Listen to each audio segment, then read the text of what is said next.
And the reason I'm calling is I'm worried and I'm incensed. Go on. It's a combination of the two. My wife's a teacher. I'm a lawyer of many years standing. Yeah. I work for a local authority. It's not the one that I live in, Sure. as it happens. Good. And I've got some real concerns about this. So, for example, we've been asked to advise on this particular issue, and we have some significant concerns. So, as an employer, you have a certain duty of care, responsibility, statutory, etc., with regards to your staff.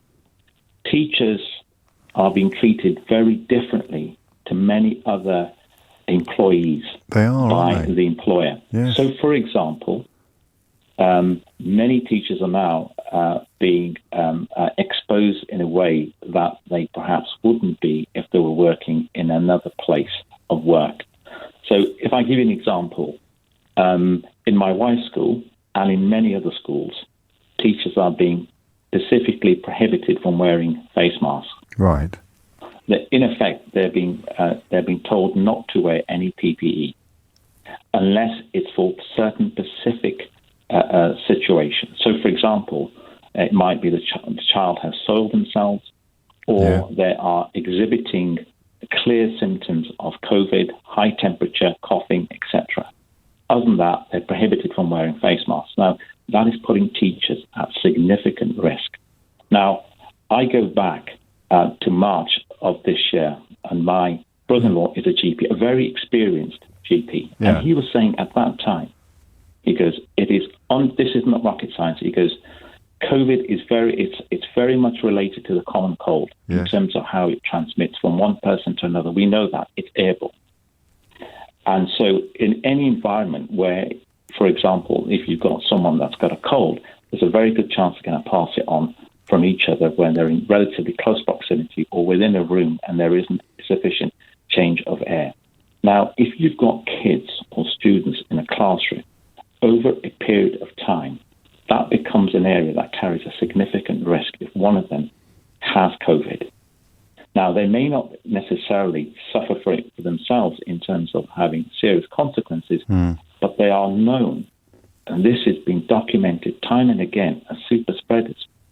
Now, I was watching Newsnight last night, and they had one of the key professors on stage, and he was saying, without doubt, that this will fundamentally compromise the government's current shutdown policy with regards to COVID in terms of controlling infection rate and mortality rates. This will fundamentally compromise it if it keeps schools open. But for me, that's one issue. But I fundamentally have an issue with the fact that teachers are being exposed in ways that I don't think I've come across any other employee that I'm aware of in the public sector or in the private sector that is actually being prescribed or being told not to wear PPE. That's a really good point, isn't it? What crikey? I mean, part of me wants to ask you why we haven't heard this before, but of course that's. I don't know. Honestly, it is shocking. I mean, they've been told specifically they cannot wear PPE in schools, and it may. No, I knew that bit, but the legal ramifications of that, I'm surprised. It's going to be huge. It's going to be huge because they owe a duty of care to their staff. You think about it in any other work environment. If you could not, you have a duty or obligation to protect your staff. But if staff are taking, it's like going onto a building site. No, I get it. It's a health and safety issue, literally, isn't it? It's and health and someone safety. said you can't wear steel toe cap boots on a building site, and you just think, well, how can that be right? But that's what they're doing, in effect, with teachers. So this is kind of separate, if you like, in a way, from the argument whether or not schools should be open or not. But just this basic one single point, I'm struggling with this point. No, clearly. Because no one's addressed it, and it's not being addressed by anyone. And we've all come across teachers who are. I mean, we know that the wearing of PPE is not compulsory, which means that in many schools it will be discouraged. It becomes compulsory not to wear it, perhaps. Well, not perhaps. The difference is they're actually prohibited from wearing it. Not that it's not prescriptive. I mean, that's what I mean. It becomes compulsory not to wear it. Exactly. So there's a lot of pressure on teachers. I mean, not a lot. Well, they're being told not to wear it in classrooms unless there are specific examples. No, I heard you. And they also have very limited supplies of PPE equipment in schools. And so what would the next chapter be? It would be legal action being taken against the Department of Education. It would be, or local authorities, or if it's a school that is privately run, it would ultimately be against the employer.